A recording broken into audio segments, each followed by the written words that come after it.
छठ पर्व भारत के बिहार राज्य में मनाए जाने वाला सबसे बड़ा त्यौहार है, जिसकी शुरुआत दिवाली के 6 दिन बाद कार्तिक शुक्ल को हो जाती है। यही वजह है कि इसे छठ भी कहा जाता है। 4 दिनों के इस अनोखे त्यौहार में लोग अपनी घर की साफ सफाई खास ढंग से करते हैं, जहाँ गलती की थोड़ी सी भी कोई गुंजाइश नहीं होती। इस व्रत को करने के इतने नियम हैं कि इसे मुश्किल से ही पूरा किया जा सकता है और हर इंसान के बस की बात नहीं है। लेकिन सोचने वाली बात यह है कि आखिर छठ पूजा करते क्यों हैं? इसके पीछे क्या वजह है? तो आइए जानते हैं कि छठी मैया कौन है।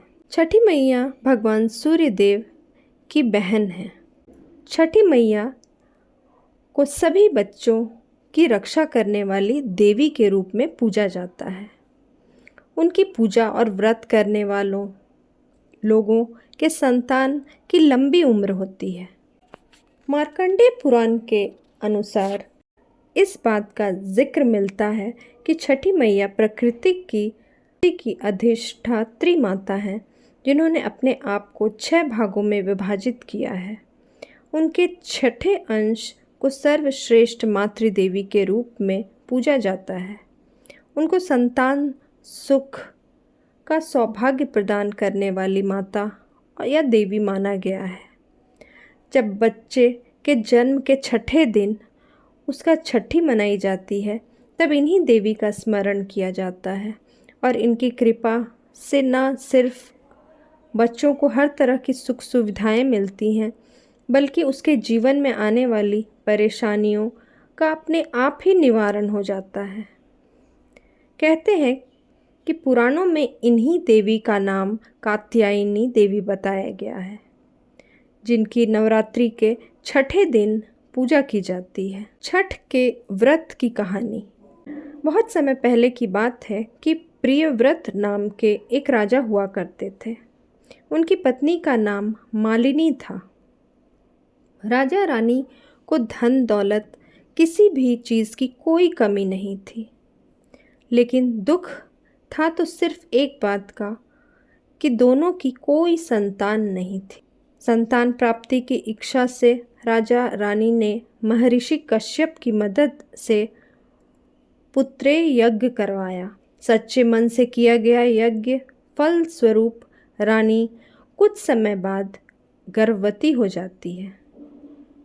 9 महीने बाद संतान सुख को प्राप्त करने का समय आया तो रानी की कोख से मरे हुए बेटे ने जन्म लिया।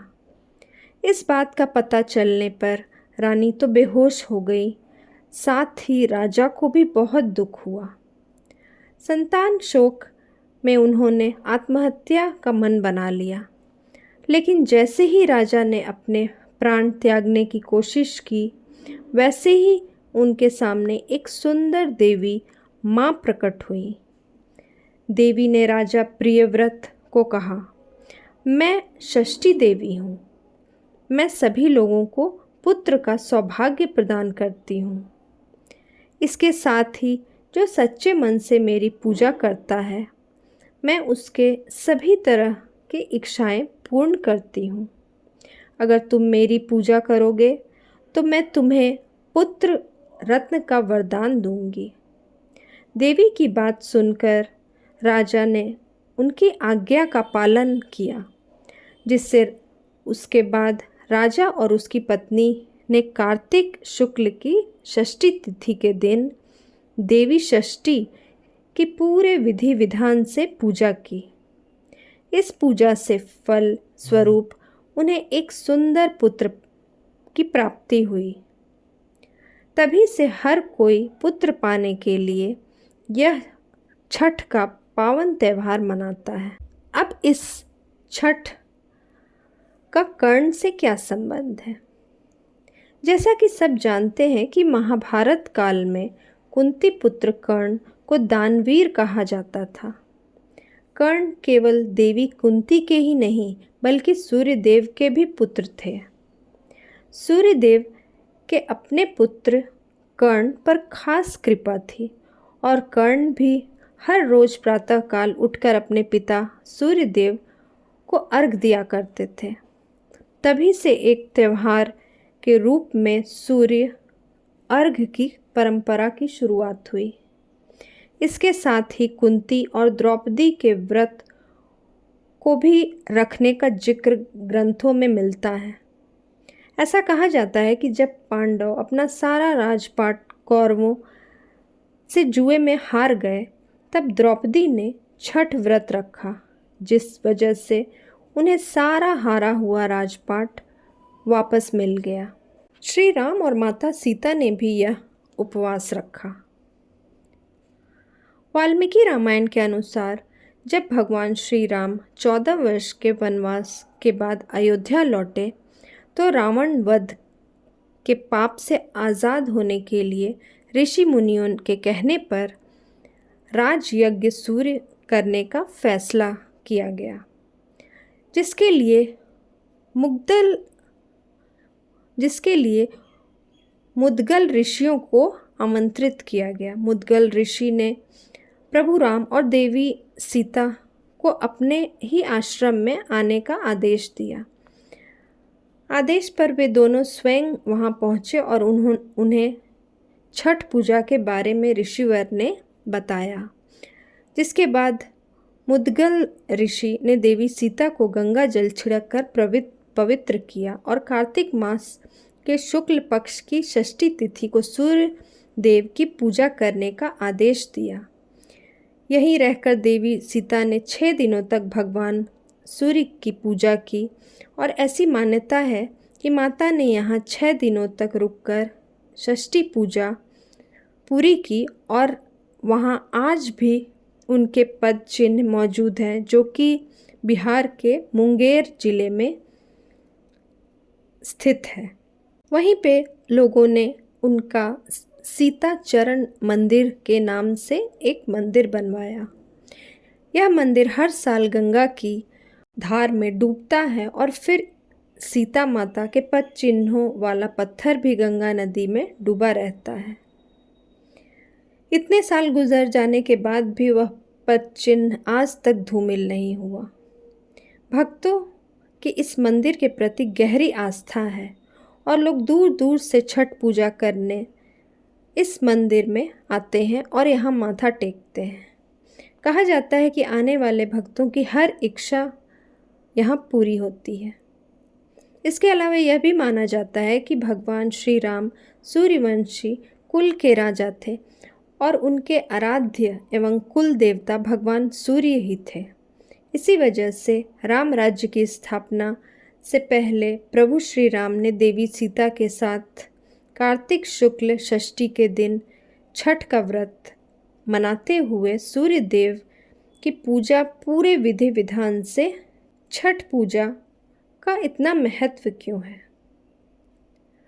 आप सबने देखा होगा कि छठ पूजा के इस महापर्व में बांस से बने सूप और दौरा की परंपरा काफ़ी सालों से चली आ रही है, जो हर वर्ग के लोगों के लिए बहुत ही महत्वपूर्ण मानी जाती है।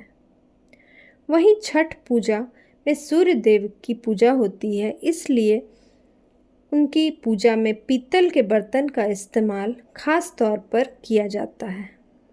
पीतल के बर्तन पूजा के लिए बहुत शुभ माने जाते हैं और छठ पूजा में खासकर शुद्धता का ध्यान रखा जाता है।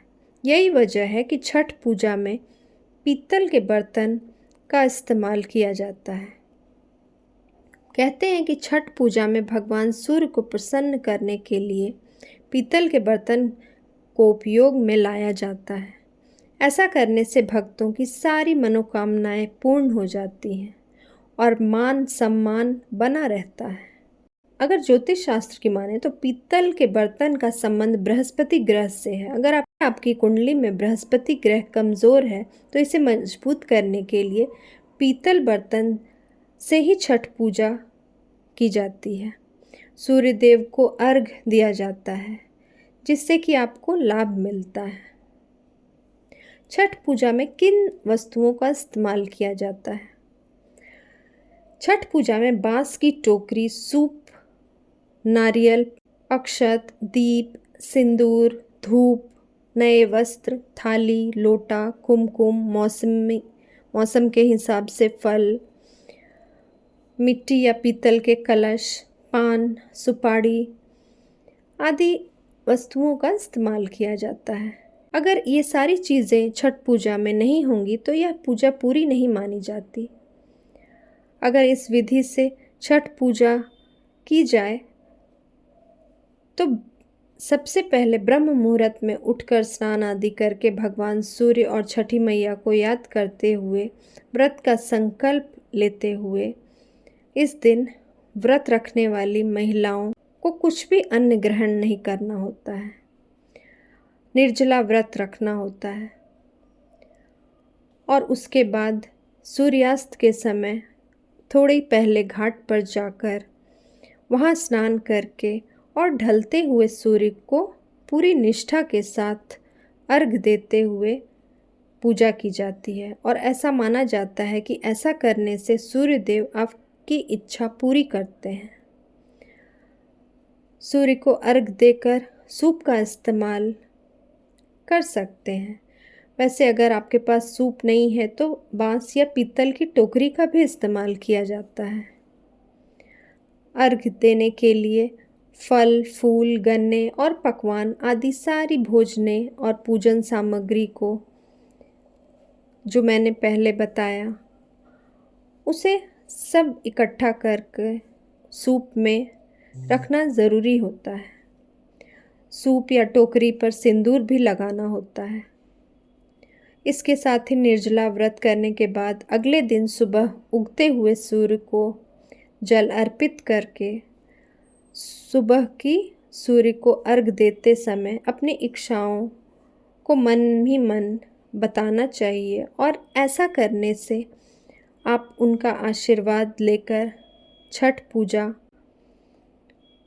को अच्छे से संपन्न करते हैं तो आपकी मन की मनोकामनाएं पूर्ण होती हैं। छठ पूजा 4 दिनों का त्यौहार होता है जो कि नहाए खाए से शुरू होकर दूसरे दिन खरना, जिसमें गुड़ की खीर बनाकर खरना देवी को अर्पित करके शाम में पूजा के बाद इस प्रसाद को व्रती ग्रहण करती हैं और फिर घर के अन्य लोग इस प्रसाद को खाते हैं। खरना का प्रसाद खाना बहुत ही शुभ और पवित्र बताया जाता है। फिर तीसरे दिन डूबते सूर्य की और चौथे दिन उगते सूर्य को अर्घ देकर इस त्यौहार का समापन होता है।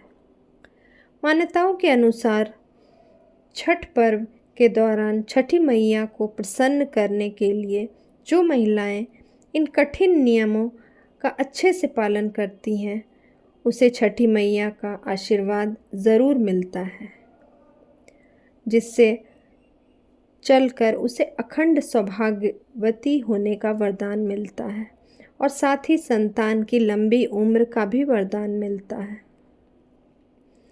तो दोस्तों, आज के वीडियो में इतना ही। आप सबको छठ की बहुत बहुत शुभकामनाएं।